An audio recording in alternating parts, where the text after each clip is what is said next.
Hey everyone, I'm Airwingmarine, and welcome back to my channel and our next Escape from Tarkov video. Today I'm going to jump into the Bitcoin farm. It's probably one of the top 5 questions I get frequently while I'm streaming is some variation of, is the Bitcoin farm worth it?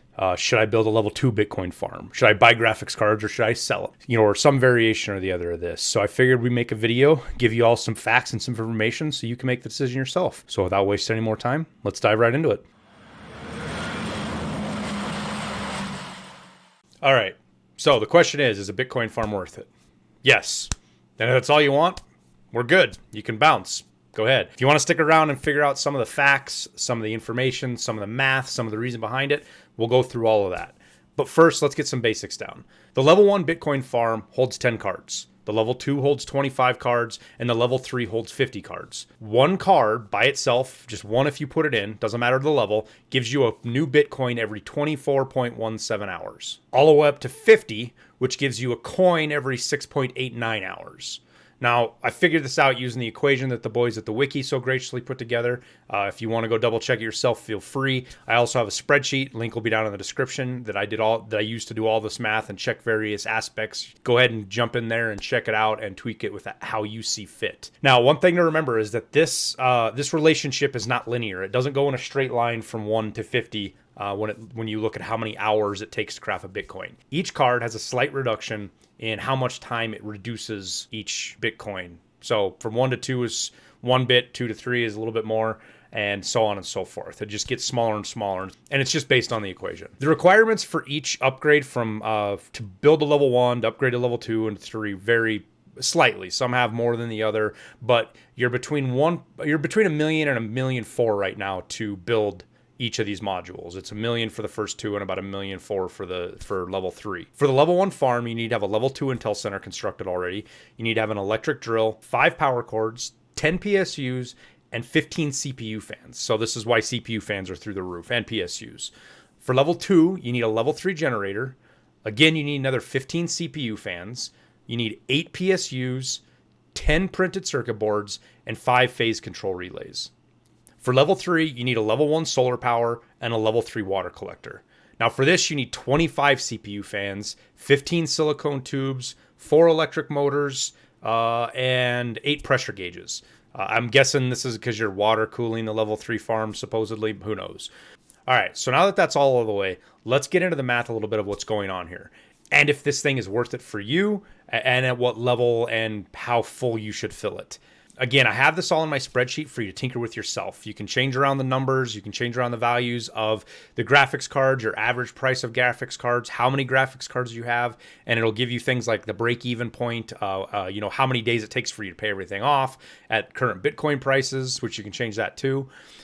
At the point of making this video, it takes just over 14 days for a level 1 Bitcoin farm with 10 cards in it to pay itself off. So a level 2 Bitcoin farm, so this is counting the cost to upgrade level 1 and level 2 and put 25 cards in it, that takes right around 23 days to pay itself off. And then after that, it's just pure profit.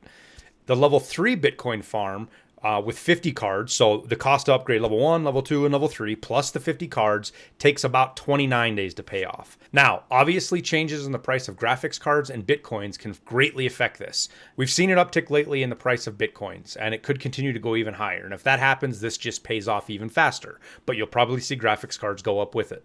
So the moral of the story here is get your level 3 Bitcoin farm up as fast as possible and fill it, because it's just going to pay for itself off in a month, and then you're making money after that.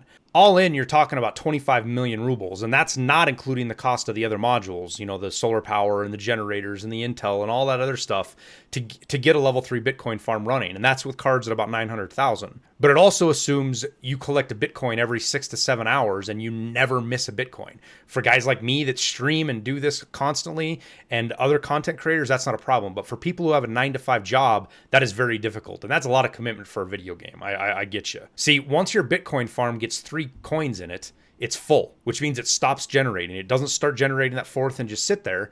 It stops at 3. So if you don't collect it, you're not making up with it. You're not fitting these perfect world calculations I've done. So how do you get that cycle to 24 hours? Well, look at the table. It's right at 40 cards. This is about 8 hours a piece, and it means you only have to collect your cards once a day. Still kind of a big commitment for a video game, but a little bit more in line with everybody else. An interesting thing to note, though, is even if graphics cards go to like 1.5 million, the level 3 farm only takes 47, 48 days to pay itself off.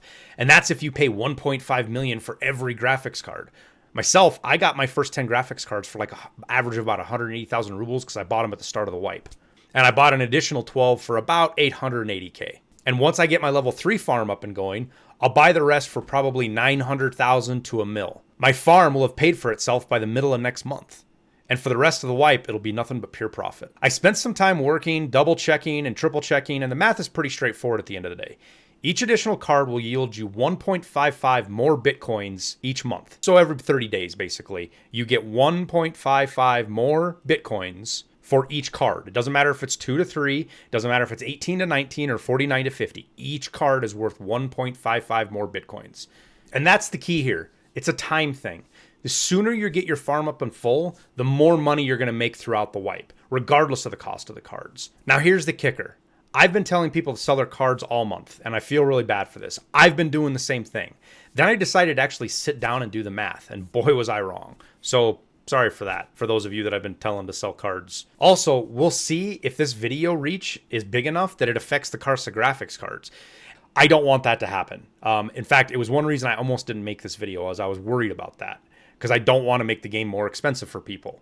It's already hard enough to make money in Tarkov. At the end of the day, the most powerful weapon in Tarkov is knowledge. And I'm just here to share that with you, what I've learned, and correct some of the bad advice I've given out lately. Another thing that plays into this, and what a lot of people don't understand, is that if you put a found and raid card in your Bitcoin farm and then pull it out, it's found and raid again. So you're at an advantage when you put a found and raid card in, it generates Bitcoins for you. In a month, it generates that 1.55 more Bitcoins. So 4 months down the road, when you die in raid with a graphics card in your secure container, you can take a found and raid one out of your farm, put that brown, greasy, non-found and raid one inside your farm, after you wash it off, of course, and then sell the found and raid one on the market. And even if they've gone down to 500,000, you're still making more money than at the end of the day than if you had put that found and raid one on the market and didn't use it to generate Bitcoins. Because not only is that card now paid for itself in Bitcoins, it has also generated a few more Bitcoins down the road. Where do we end this? Simply buy what you can afford. If you have 10 plus million rubles, a graphics card isn't going to kill you. Buy it. If you're broke, just get a level 1 farm, put one card in there, and you're good. If you're rich and you don't already have a Bitcoin farm, this probably isn't going to change your game. Graphics cards will eventually start to get cheaper as everyone gets their farms and the player base falls off, which always happens.